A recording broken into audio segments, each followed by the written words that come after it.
नमस्कार दोस्तों, आज मैं फिर आपके लिए कुछ बहुत ही यूज़फुल से टिप्स और ट्रिक्स लेकर के आई हूँ, जो मेरे लिए तो बहुत यूज़फुल साबित होते हैं। अब मैं उम्मीद करती हूँ कि जो टिप्स मेरे लिए काम के हैं, वो सब आपके लिए भी होंगे। तो फ्रेंड्स, मैं हूँ प्रतिभा और मेरे चैनल पर आप सभी का बहुत-बहुत स्वागत है। तो चलिए शुरू करते हैं आज का पहला टिप। सबसे पहला टिप है दोस्तों कि हम जब भी इडली, डोसा कुछ भी बनाते हैं, तो हम दाल और चावल भिगोते हैं। यानी चावल और दाल को लेकर के भिगोते हैं ओवरनाइट सोक करने के लिए। तो अगर आप इसमें थोड़े से दाने, मेथी दाने के डाल दें ना, मेथी जो साबुत मेथी होती है उसके दाने डाल दीजिए, थोड़ी सी 2-3 बड़ी इलायची और तेज़पात पत्ता डाल दीजिए। तो इससे पता है क्या होगा कि जो हमारी इडली है वो बहुत अच्छी फ्लेवरफुल और एकदम फूली-फूली स्पंजी बनेगी। तो आप एक बार इसको प्रयोग करके देखिएगा। ये मैं ओवरनाइट सोक कर रही हूँ। कल सुबह मैं इसको भिगोकर वो निकाल कर मिक्सी में पीसूँगी और फिर इसको रख दूँगी फर्मेंट होने के लिए। और फिर जैसे आप नॉर्मल इडली बनाते हो बिल्कुल उसी तरीके से इडली बनाइएगा। बहुत ही अमेजिंग इडली बनेगी। एक बार ज़रूर से बना कर के देखिएगा, पसंद आए तो मुझे बताइएगा। हाँ दोस्तों, एक और बात मैं आपसे कहना चाहती हूँ कि अगर आपको मेरी कोशिश पसंद आ रही है तो प्लीज़ मेरे चैनल को सब्सक्राइब ज़रूर कर दीजिएगा। तो ये देखिए, मैं हमेशा 5 किलो का ही चावल मँगवाती हूँ। अब ये कई बार ना ख़राब होने लग जाते हैं, घुन पड़ जाते हैं या फिर इनमें ना सफ़ेद-सफ़ेद सा पाउडर निकलने लगता है। तो इससे बचने के लिए हमें क्या करना है, अब 5 किलो हम ऐसे किचन में तो नहीं रख सकते ना, तो मैं जो रूटीन का डिब्बा होता है उसको भर लेती हूँ और बाकी के चावलों को इस तरह से नीचे थोड़े से 2-4 तेज़पात के पत्ते डाल दीजिए और ऊपर जब चावल आपके भर जाएँगे ना, उसके बाद में फिर से 2-4 तेज़पात के पत्ते और कुछ लौंग डाल दीजिए। उससे पता है बिल्कुल भी कीड़ा नहीं लगता है और जब भी आप यूज़ करोगे ना, हमेशा चावल आपको फ्रेश ही मिलेगा। अब जो चावल तो हमने यूज़ कर ली, अब जो इसका बचा हुआ बैग होता है ना, ये बहुत यूज़फुल होता है। तो मैं मोस्टली क्या करती हूँ ना कि इसको नीचे से काट लूँगी और उसके बाद में इसको साइड से भी काट लेती हूँ। तो ये जो बची हुई प्लास्टिक शीट होती है ना, इसको आप किसी भी यूज़ में कर सकते हो। अगर आपके घर में छोटे बच्चे हैं तो अपने बेड के नीचे चादर के नीचे बिछा सकते हो। इसके अलावा जहाँ पर हम काम करते हैं वहाँ पर इसको अगर आप बिछा लोगे तो क्या होगा कि नीट एंड क्लीन रहता है हमारा प्लेटफ़ॉर्म। मैं हमेशा इसको रोटी जब बनाती हूँ या सब्ज़ी छीलती हूँ तो अपने काउंटर टॉप पर इसको बिछा लेती हूँ और उसके बाद में इसको आप यूज़ करिए। जब आप यूज़ कर लेते हो तो इसको साफ़ कपड़े से पोंछिए या फिर आप थोड़ा-सा सर्फ़ लगा कर के धुलने डाल दीजिए। ये ना महीने, साल-साल तक भी ख़राब नहीं होता है, महीने की तो बात ही छोड़ दीजिए।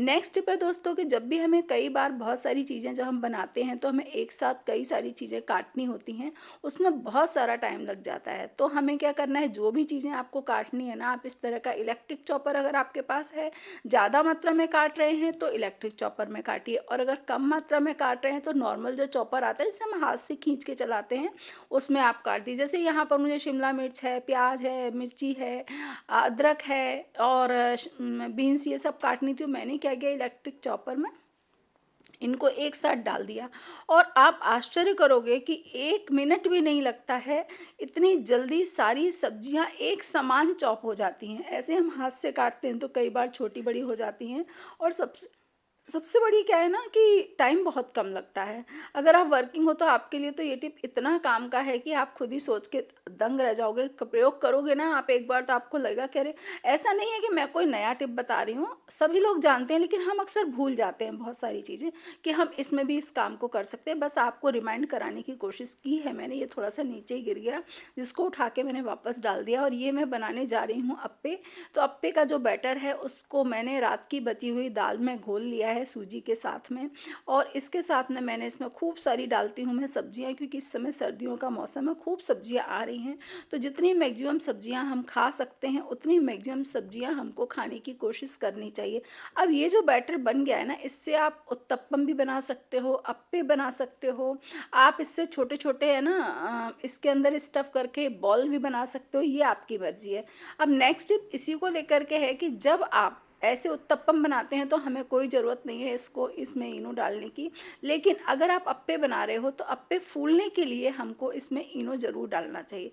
जब भी आप अप्पे बना रहे हो ना, तो आपको क्या करना है कि इनो डाल दीजिए बैटर में। कोई भी चीज़, अगर आप मूंगलेट बना रहे हो या फिर आप चाहते हो कोई चीज़ बहुत स्पंजी सी बने, तो उसमें आप एक सैसे इनो का डाल दीजिए। आप जो भी डिश बना रहे हो बहुत ही अमेजिंग बनेगी, एकदम फूली-फूली बनेगी। ढोकला है, ढोकले में भी आपका यही जैसे अगर आप इस बैटर से ढोकला बनाना चाहोगे ना तो वो भी बहुत बढ़िया बनेगा। अभी आपकी मर्ज़ी है आप किस तरह से बनाते हो। नेक्स्ट टिप है दोस्तों कि अक्सर है ना हमारे घर में हम लोग बाज़ार से पिज़्ज़ा है मंगवाते ही हैं, बच्चे हर एक के घर में आजकल आते हैं, हर कोई मंगवाता है, तो उसके साथ में इतने सारे सैशे आ जाते हैं। अब इन सैशे को पहले मैं क्या करती थी कि इनको एक डब्बे में भर के रख देती थी तो वहाँ से ले लो। लेकिन होता ये था कि डब्बे में भरे-भरे ही वो रखे रह जाते थे, कभी यूज़ नहीं होते थे। तो फिर मेरे आज कल दिमाग में आया कि मैं जो हूँ इनको क्या करती हूँ, चिली फ्लेक्स के थे और ऑर्गेनिक के थे, तो मेरा चिली फ्लेक्स का जो एक शीशी मैं हमेशा रख लेती हूँ खाली हो गई थी। मैंने अब क्या किया है, हर सैशे को खोल-खोल के मैं इसमें डाल दूँगी और आप आश्चर्य करोगे मेरी 1/4 शीशी भर कर के तैयार हो गई थी यही इससे। तो इससे हमारे बहुत सारे पैसे बच जाते हैं और ये चिली फ्लेक्स बहुत अच्छे होते हैं, इनको आप किसी भी सब्ज़ी में, दाल में, चटनी में डाल सकते हो, किसी भी तरह से। ये देखिए कितने सारे हो गए ना। इसी तरह से मैंने क्या किया है, ऑर्गेनो को भी सैशे को काट-काट के ऑर्गेनो की जो मेरी शीशी थी उसी में भर लिया है। कुछ भी हमें एक्स्ट्रा एफर्ट नहीं करना पड़ता है क्योंकि इसमें ना इतना बारीक सा होल होता है, कैंची से हम कट करते हैं, बस ध्यान रखिएगा कि कैंची से हमें एकदम छोटा सा कट लगाना है ताकि इसमें भरने में हमको कोई दिक्कत हो। ये जो ढक्कन इसका होता है ना, एक बार अगर हम खोल लेते हैं तो वापस नहीं लगा पाते हैं।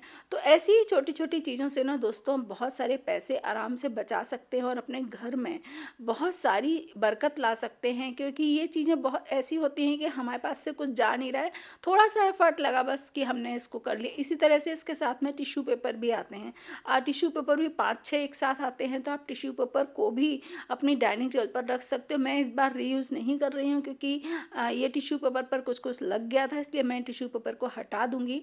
इतने सारे टिश्यू पेपर आते हैं कि अपन आराम से हम लोग इनको यूज़ कर सकते हैं। तो ये मेरा एक कोशिश रहती है और अगर आपको कोशिश पसंद आ रही है तो प्लीज़ मेरे चैनल को सब्सक्राइब करने में कंजूसी मत कीजिएगा। दोस्तों इसी तरह के नए-नए रेसिपीज़, टिप्स मैं आपके लिए लाती रहूँ। अब एक बनाते हैं बहुत बढ़िया सा शेक, बिल्कुल शुगर फ्री शेक है, इसमें हमें कुछ नहीं करना है। चीकू आजकल बाज़ार में बहुत आ रहे हैं, तो आपको क्या करना है, चीकू को कट कर लीजिए, कट करने के बाद में उनके सीड्स को निकाल दीजिए। थोड़ा-सा दूध लीजिएगा, दूध के साथ में इसको पहले अच्छे से ग्राइंड कर लीजिए।